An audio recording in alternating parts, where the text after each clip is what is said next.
Isang batang galing sa kahirapan, naging pinakabatang heavyweight champion sa kasaysayan ng boxing. Ang kanyang lakas at bilis ay parang kombinasyon ng leon at tigre. Sa ring, siya ay parang hayop na walang awa nilamon ng buhay ang mga kalaban. Isa sa pinakadakilang knockout artist sa kasaysayan ng boxing. Ngunit ang kanyang kasikatan, napalitan ng kontrobersya at pagbagsak. Ito ang madilim, masakit, at sa video na ito kilalanin natin ang makasaysayang kwento ng the baddest man on the planet, Mike Tyson.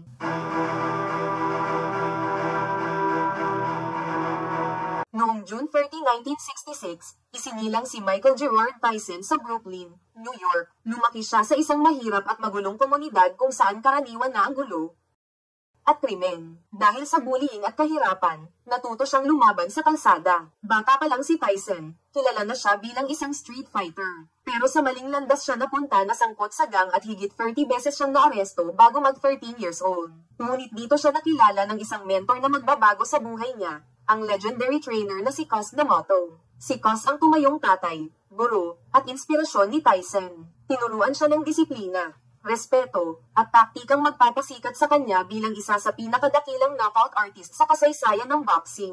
Noong 1985, nagsimula si Tyson bilang professional boxer. Walang sinasanto, walang pinapalampas. Isa-isa niyang pinabagsak ang mga veterano at baguhang boksingero. At halos lahat ng laban niya, nagtatapos sa knockout. Sa edad na 19, kilala na siya bilang isang batang halimaw sa heavyweight division. At noong November 22, 1986, sa edad na 20 years old, tinalo niya si Trevor Berbick at naging pinakabatang heavyweight champion sa buong kasaysayan ng boxing.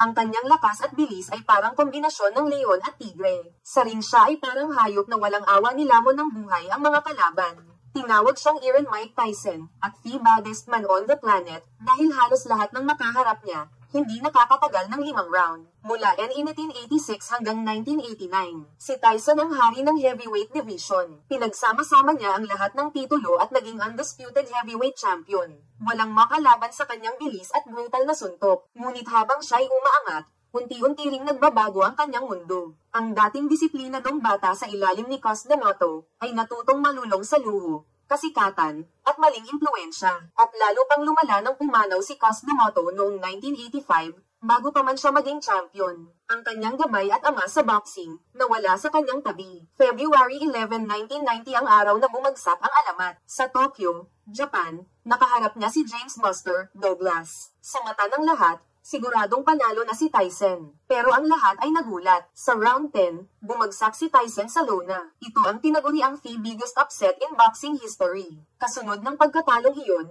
sunod-sunod ang naging problema ni Tyson. Mga kaso, iskandalo, at personal na laban sa kanyang sarili. Noong 1992, siya'y nakulong dahil sa kasong rape ng 3 taon. Paglabas niya, nagbalik siya sa boxing, ngunit hindi na siya ang dating Iron Mike. Nagwagi siya ng ilang titulo. Pero naaalala rin ang kontrobersyal na laban niya kay Evander Holyfield noong 1997 kung saan kinagat niya ang tenga ng kanyang kalaban. Isang eksena na gamulat sa buong mundo at sumira lalo sa kanyang reputasyon. Pagdating ng early 2000s, halos nawala na ang dating kinang ni Tyson. Natalo siya kina Lennox Lewis at Danny Williams, at noong 2005, tuluyan na siyang nagretiro sa professional boxing. Pero hindi dito nagtatapos ang kanyang kwento. Sa kabila ng lahat ng pagkakamali, utang, at eskandalo, natutunan ni Tyson na baguhin ang kanyang buhay. Lumayo siya sa bisyo, natutong magpatawad, at nagsimula muli bilang isang tao, hindi bilang isang boksingero. Nagbukas siya ng negosyo, nagtrabaho bilang aktor, at muling niyakap ng fans. Noong 2020, sa edad na 54, nagbalik siya sa ring sa isang exhibition match laban kay Roy Jones Jr. at ipinakita na kahit tumatanda,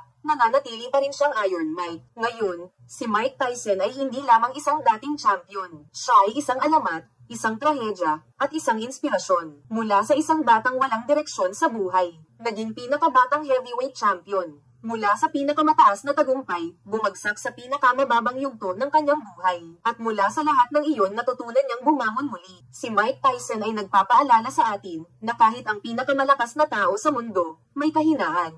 At minsan, ang pinakamahirap na laban ay hindi sa loob ng ring, kundi sa ating sarili. Ito ang kwento ni Mike Tyson, isang alamat na hindi kailanman malilimutan. Isang boksingerong nagpakita na kahit ilang beses kang matalo, maaari ka pa ring bumangon at maging inspirasyon sa iba. Kung nagustuhan niyo ang kwento ni Iron Mike Tyson, E-share, like at subscribe na rin kayo.